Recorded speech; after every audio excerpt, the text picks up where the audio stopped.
дубора зинда шудани духтараки 3 сола дар вақти дафн карданд. Ассалому алайкум тамошобинони азиз ва ҳаводорони шабакаи Корвони Умр.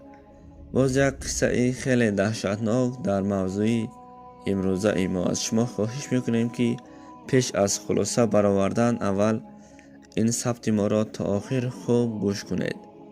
дар шаҳри Аврораи ҷумҳурии Филиппин духтараки 3 солае ки вақти дафнаш буд чашмашро боз кард, яъне ки зинда шуд. духтарак чанд рӯзе бо безгек дарк кардааст. вақте ки ҳолаш бад мешавад, падару модараш ӯро ба беморхона бурданд.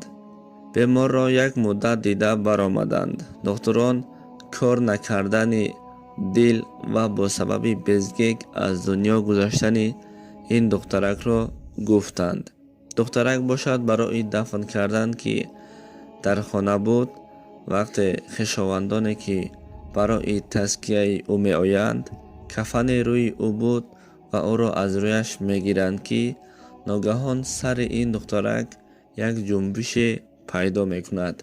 падару модараш дарҳол ӯро боз ба беморхона мебаранд ва айни ҳол бошад духтарак дар хонаашон табобат гирифта истодааст, вале дардаш ҳамон гуна вазмин аст, мегӯянд нашриёт.